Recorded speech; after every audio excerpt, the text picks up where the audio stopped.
2020 and now 2021 have certainly presented a lot of challenges for local businesses. But now, thanks to famed internet celebrity David Portnoy, founder of Barstool Sports, more of those local businesses will be able to keep their doors open. He joins us now this morning for an exclusive interview. Dave, good morning. Thanks for joining us here on the Fox 61 Morning News.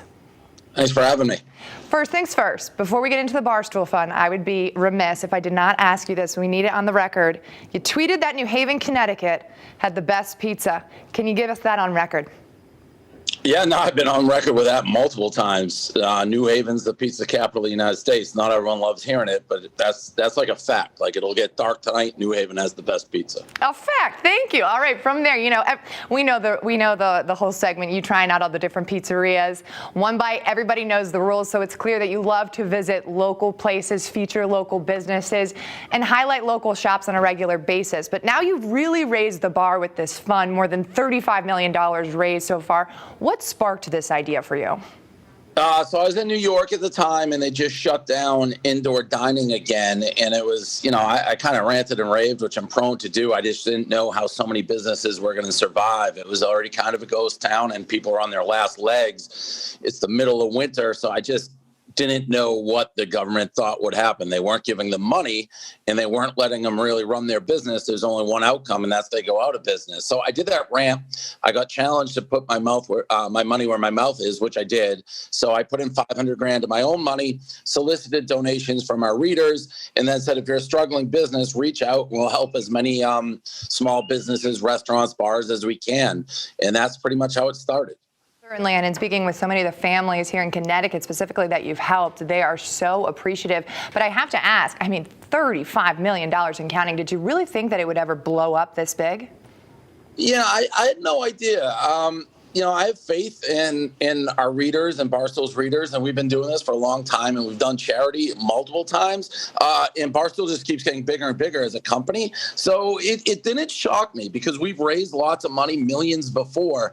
But this cause was so near and dear to so many people. Like, once people started seeing the video reactions, you can't help but be moved. So I obviously didn't know 35 million, but at the same time, I'm not stunned. It caught fire pretty quickly. Absolutely. And we know there are certain qualifications, obviously, in order to get money and to really have access to this fund. Can you specifically tell us a little bit more about those qualifications? You see them on the website, obviously, but can you go into a little bit more elaboration there on how you make your decisions on who gets picked? Yeah, there's really two things we look for, and every case is obviously different because the pandemic's been going on so long. But we look for businesses that have a proven track record of success. So it's not like you just started. You've been in business 5 years, 10 years, a lot of these generations. And the only thing that changed is the pandemic. So they prove that they have a successful business. So, and then the second one that we try to look for is the company, the small business, did their best to keep their payroll on. Now, as this thing drags on, that can get a little harder because if you have no money, how do you pay these people? But there's so many owners who took second mortgages on their houses, took loans, took money from their retirement to pay their employees. So those are the two things that we really look for: track record of success, and to the best of their ability, put their employees first. Now, you know firsthand what it is like to start your own organization. You really built Barstool from the ground up when it came from your apartment in Massachusetts, and now here you are known internationally. Talk to us a little bit about what you experienced as you were launching your own business and what you would say to others who maybe did just start, as you just mentioned. Yeah, so that's probably why I was so passionate about this. Barstool it's been around almost 20 years, 2 decades, and I knew that, I put my heart and soul to it. For like 10 years, I didn't take a day off. I just worked 24/7. And if the pandemic hit around year 10, that would have been the end of Barstool. Like, we never would have made it, and I would have lost my life's work, and I couldn't fathom that. So, an entrepreneur, somebody who starts a small business, they're proud, they work their butts off, and it's just something that's very unique, and why I'm passionate about it, because I know I can always handle if I screw up or if I do something wrong or what I do doesn't work. But when something like this, COVID happens, and it's so far out of your control, and then the government, seemingly in a lot of these places, there's no right answers, but they're not letting you operate, they're giving no solutions and not communicating. It's a tough pill to swallow. So that's, just don't give up. I guess that's why we did the fund, like at least a lifeline for some of these people. Yeah, you're talking about not giving up and giving, a hand up instead of a hand down. What would you say to the businesses who maybe applied and didn't get picked? There's so many. Of course, I know with your passion right here, we can already see that if you could help them all, I'm sure you would, but simply that's just not possible. So what would you say to those who weren't able to be picked?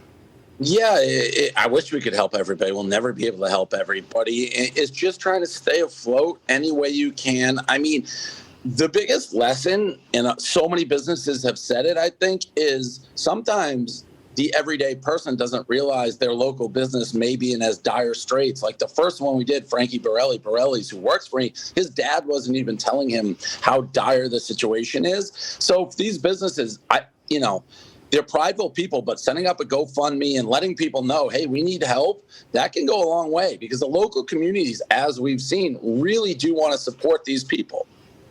And now you mentioned you've had several rants that you've gone on. We've seen them on Instagram and social media and things like that. And you've been on several different networks and really speaking about your cause and your organization. Have you been met with any pushback from any of those organizations or just people in general about this fund? No, not really. I mean, you'd have to be a real jerk to have pushback against this fund. I mean, that's like rooting for the devil. I mean, all we're doing is raising money for small business. So if you have a problem with that, I don't know, you're a pretty awful human. Just had to ask. You never know. There are pretty weird people out there in the world. I think we can all agree on that. For you personally, interested to see if the pandemic has had any impact on you and your business, if you've had to adapt your model. I mean, I know you guys are online, so that's helpful, but any adaptations that you've had to do here amid the pandemic yourself? Yeah, I mean, we're pretty good at adapting. Like you said, we are online, thank God, so we can avoid. But little things, like I went from eating, at pizza places, doing frozen pizza reviews. I started day trading. So, Barstool is a pretty good example, I think, of a company that is just quick to adapt. And I know so many small businesses doing the same, going from, sit down to carry out or whatever it may be. We just try to always figure out a way to keep it going. And that is so, so important for so many people. And I have to think, with Barstool Sports expanding so much, I mean, you have so many break-off groups and different podcasts and different figures.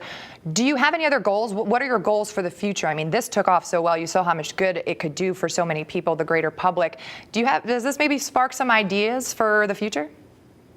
No, I mean, we're always trying to get world domination. I don't want to beat everybody in our face.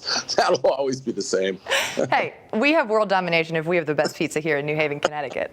You do. All right, Dave, thank you so much for joining us this morning and really just such a wonderful job. I can't tell you how I felt speaking with these families. It certainly meant a lot to them. Thank you. I appreciate it. All right, if you guys want to learn more about the Barstool Fund and donate, you can go to fox61.com. I'm Margot Farrell, Fox 61 News.